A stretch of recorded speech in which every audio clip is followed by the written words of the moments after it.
We invited you today to talk about the petition that your group filed asking the Supreme Court to compel Congress to enact a law against political dynasties. And the question there is, pwede po ba to?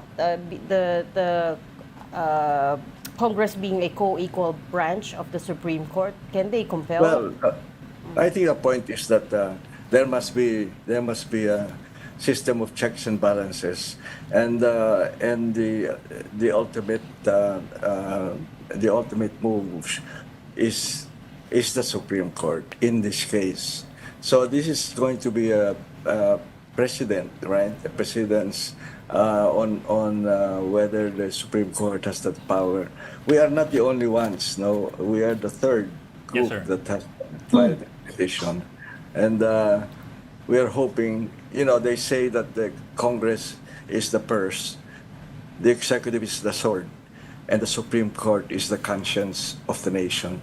So, it's time for the Supreme Court to come forward with something that it's a mandate of Congress, which they have not done for 38 years. So we are hoping that the Supreme Court will take on that very difficult and the precedents in our system, that the system must work. And it cannot work unless we have an anti-dynasty law. Chairman, sabi nyo, ito yung third petition. Anong kaibahan nito doon sa first two? At saka anong status ng first two? I did not read their petitions, but it's exactly, almost exactly the same. Certiorari with mandamus. They're all going to the Supreme Court to say that we trust that the Supreme Court will do this duty for the sake of the country. Pero sir, I understand that there were earlier petitions filed long ago pa, like 2012 by Tito Gingona and 2013 by Dick Penson. And supposedly they were dismissed on the basis of, and I quote, separation of powers and the doctrine of political question. I'm not sure exactly how that works. Yes, sir. We know that. We know that. But the argument is that our country is in very difficult times because the dynastic system is getting worse. And it is time for the Supreme Court to do something about it, because nobody else, we cannot go to anybody else but the Supreme Court.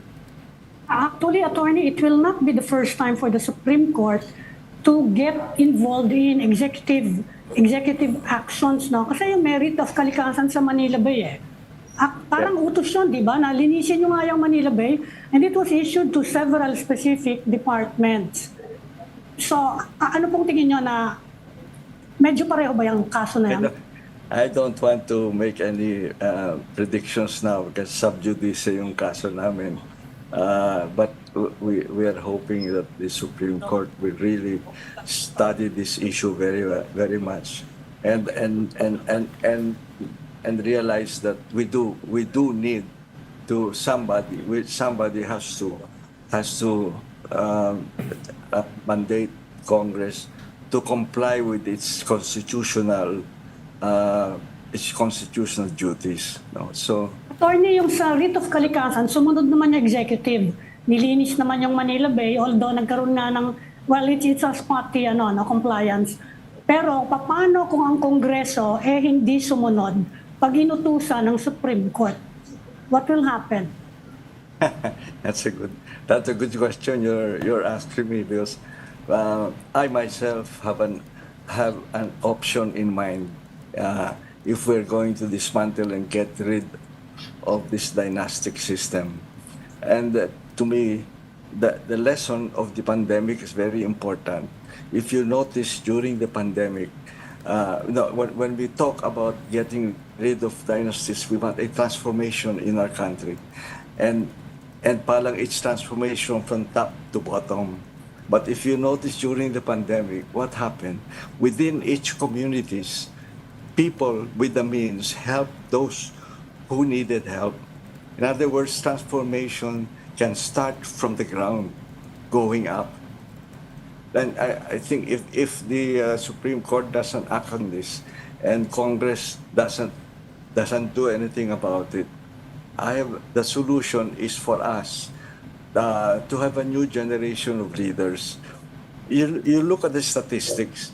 When they say that our poverty index is 18%, but the Philippine Statistical Authority has data, and they said those whose quality of life is below decent living is 58%.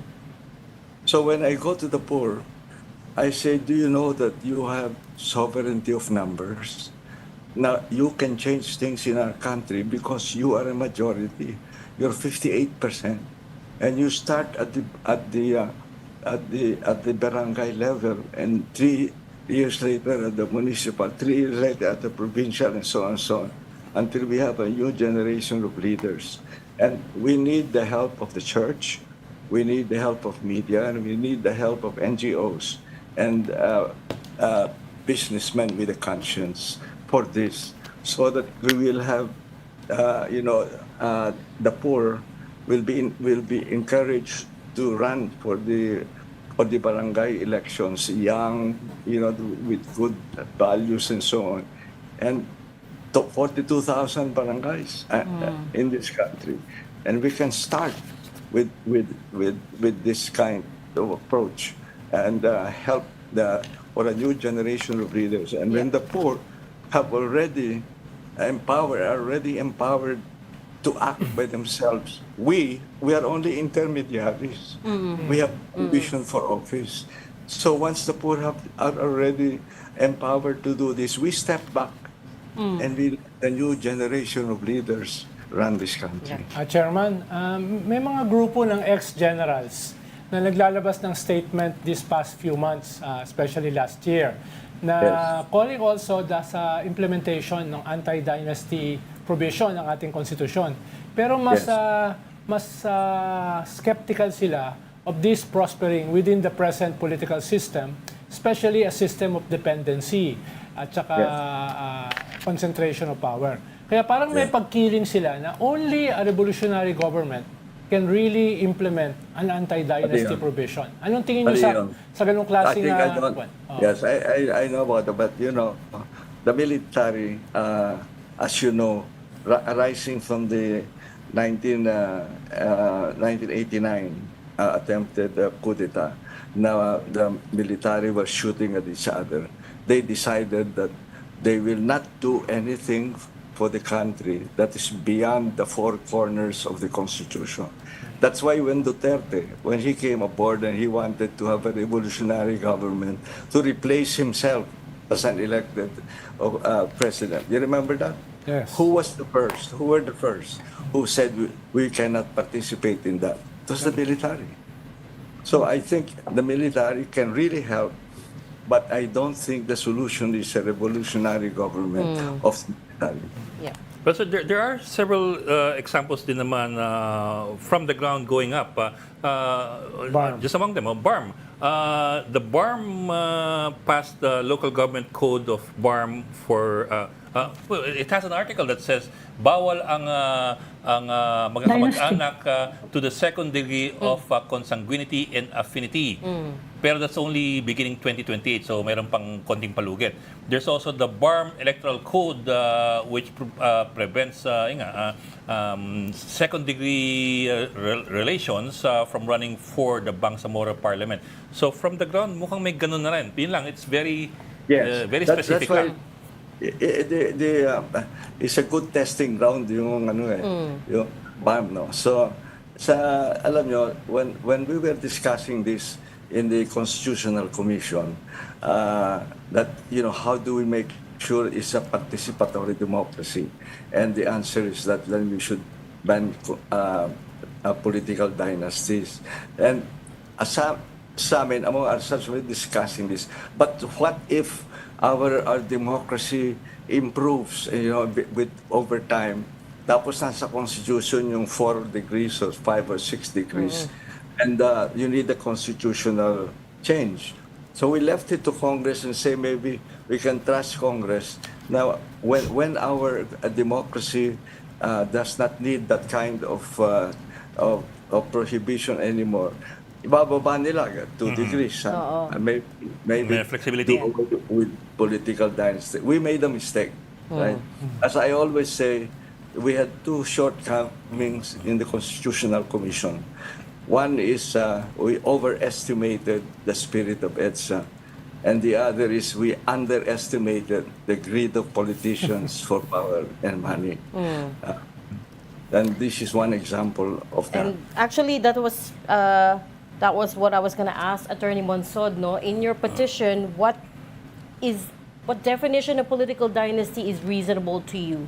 To what level of consanguinity or affinity? Because I read part of the petition, and you were trying to draw a direct link between poverty and political dynasties. Anong level po of political affiliation or yung relation is reasonable?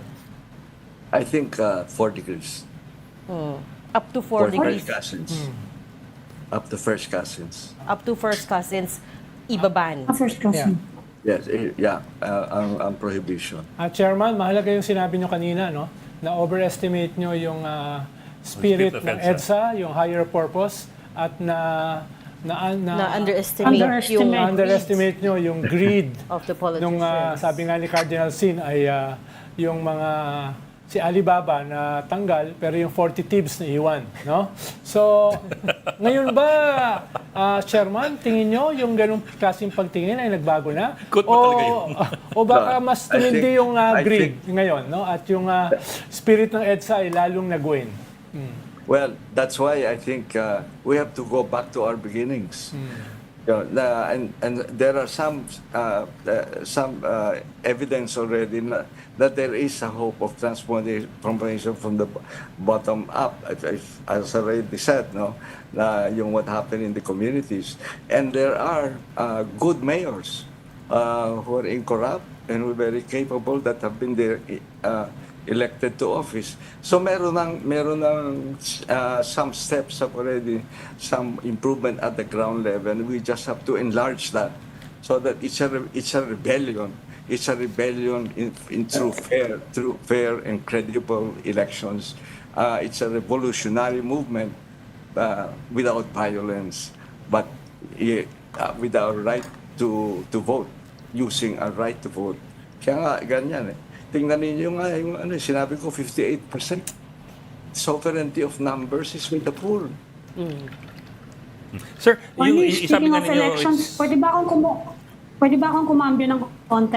Ay, teka, Speaking of elections, Miss... one more dun sige, mauna ka. sa petition. Sige. Sir, you did say kanina it is a unique petition in the sense na it's never been acted on favorably by the Supreme Court. Have there been other examples in other countries where a high court, the highest court, has ordered the local Congress to enact a law, whether here or in the U.S. or in other Western countries, where we have I'm sorry, similar? I haven't done that research with respect to to democracies or whatever. But what is happening in the world today is worse. What is happening in the world today is a movement towards autocracy.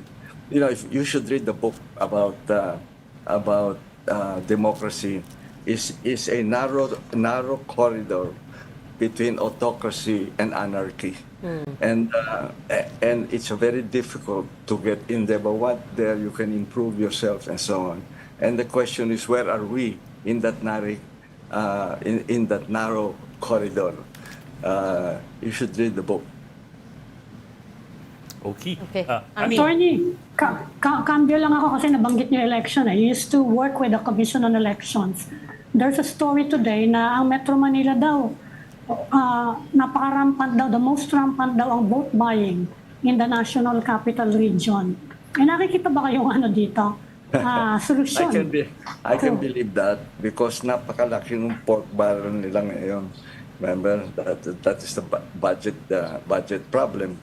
And it's a fact na yung ayuda di ba? They put it into a single ayuda, and that's for buying elections. So nakakatakot yung consequence na yan. And so we have to really go to the poor and say, we need you, we will help you, we'll work with you, and you have the sovereignty of numbers. We have to change this and really have a democracy that can fulfill the promise of EDSA, which is radical social change.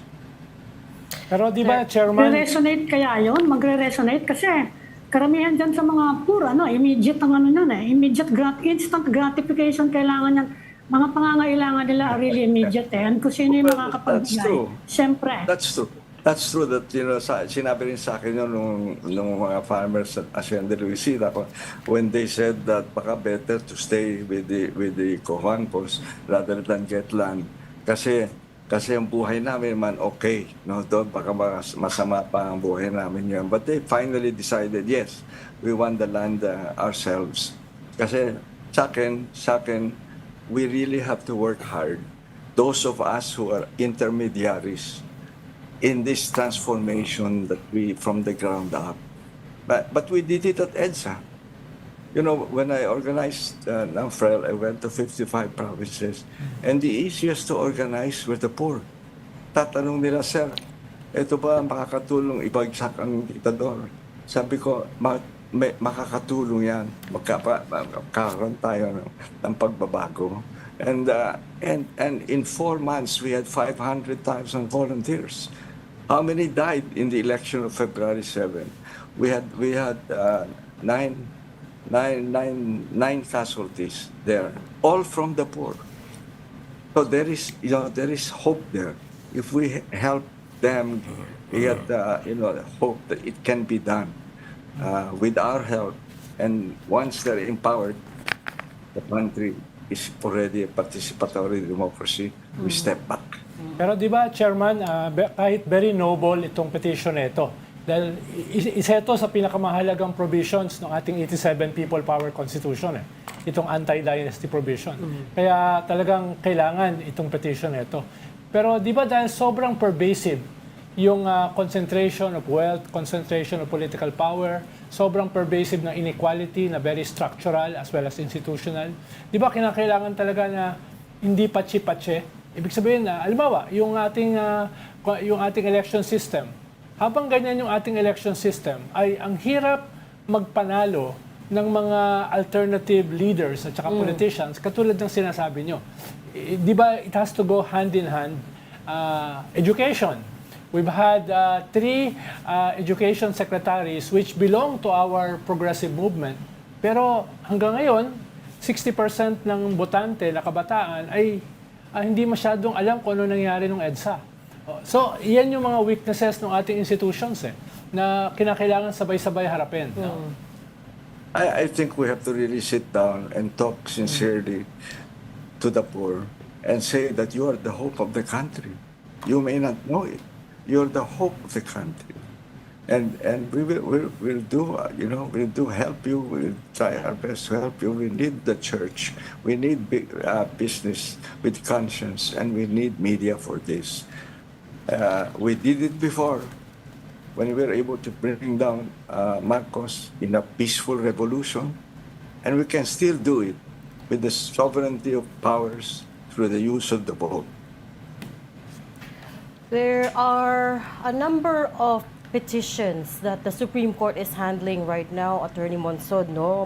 A lot of them challenging the constitutionality of certain laws. For instance, yung GAA, yung budget for 2025, yung transfer of the PhilHealth funds, and now this political dynasty. What do you think it says about the current Congress? Well, I think the studies show that 80% of Congress belong to dynastic. Di ba? So, and it's getting worse. I said they have the money. They can use our money for their purposes, and we have to stop this.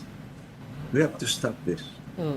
And you also Sa akin, every administration since EDSA, even Cory's administration all the way, did not fulfill the promise to the poor of a new social order. Kaya sila, sometimes yung mga kandidato, yung familiar names, no, na who have been senators, o sasabihin nila, hindi, familiar yung pangalan niya. Isa yan to sa hindi nag-fulfill ng promise sa amin, di ba? So sabi nila, so to them, to some of them, election is merely a theater for entertainment, no? So they get money naman na, that sabi, at least kakain ng pamilya ko ng mabuti for the next month. So we have to solve this and tell them, what about the future of your children and your grandchildren if we allow these political dynasties to control power and money? Ano mangyayari sa kanila? They think longer term. Think in of longer term. Attorney, I understand you also think na yung Senate sitting on the impeachment trial goes against the spirit of the Constitution. Could you talk to us about that? Nabasa ko sa isang dyaryo that you said that it's not right. Yung sinasabi na under the Constitution, we precisely have separate articles on legislation and on yung impeachment, di ba? Yung accountabilities of public official. Kaya iniba namin yon. Kaya there are people who say na si Presidente daw can call Congress for a special session for purposes of impeachment. They're wrong. If you read Section 26 of the Article 6 on legislation, that's where the power of the President is to call for a special session. But there is no power of the President in Article 11. So, sa akin, pag-aralan natin mabuti yun. Kasi yung Senate, special power siya. It's also electoral, yung electoral complaints, no? Na electoral acting as an electoral body to determine yung protest, no? Yon nandun sa legislative kasama doon. Pero itong impeachment issue is under another article of the Constitution. So, Chairman, kung sakaling hindi mag-convene yung Senate as a trial court until matapos itong 19th Congress, ay pwede pa silang mag-convene sa 12th Congress na-file yung impeachment sa 19th Congress? But I think they should have done that immediately. And daming excuse na binibigay nila, sabi ni Escudero, na they have to take a look at the rules. What's he talking about? The Senate is already engaged in trials of impeachment. There are already rules. You only have to edit it or add or subtract few, but not to they could have started earlier. But February 5 pa sa kanila, they did nothing. Now postponed, di ba? To June, and then July pa yung trial. But, well, we'll see what happens. No? I hope the results of the elections will be positive rather than negative. Pero sabi nyo nga, Chair, na yung Presidente ay hindi pwede mag-call ng special session for the specific purpose of impeachment.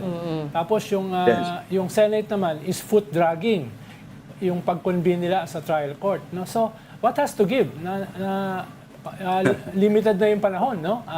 In less than 2 months ay election na. Tapos sa June ay 6 session days na lang bago mapalitan yung 19th Congress. So, kung hindi mangyari yan, anong ibang recourse?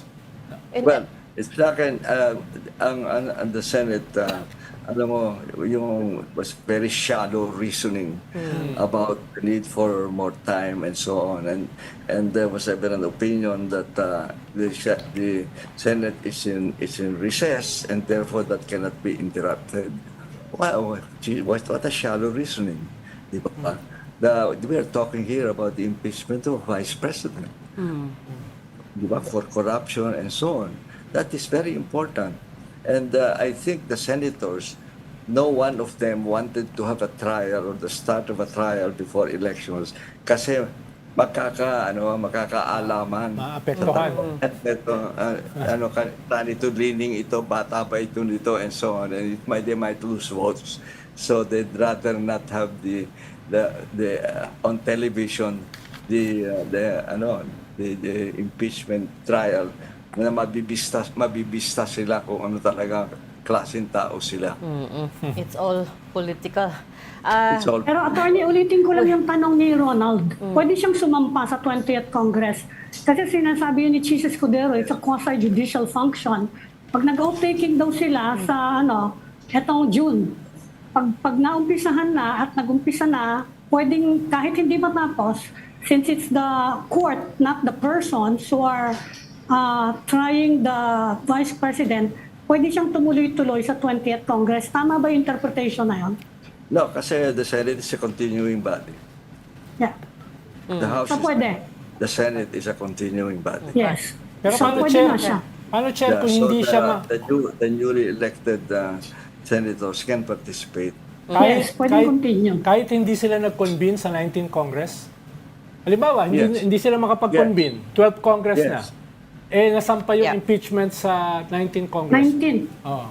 Yeah, well, that under Article 11, they're still the body that tries the impeachment case. So, Yes. kung i-delay nila, ganun pa rin. The Senate will continue. The new, with its 12 new members, can continue the trial. Okay. Sorry, sir, we have to leave that there because we're being told time's up. But thank you so much for joining Storycon, especially on your holiday. Happy- That was Happy Happy Attorney vacation, Chair. Christian Happy Monsod. vacation. Thank you, Sorry for calling attorney. Happy Okay. vacation. You're very welcome. Thank you, sir. Thank you. Thanks, you. sir.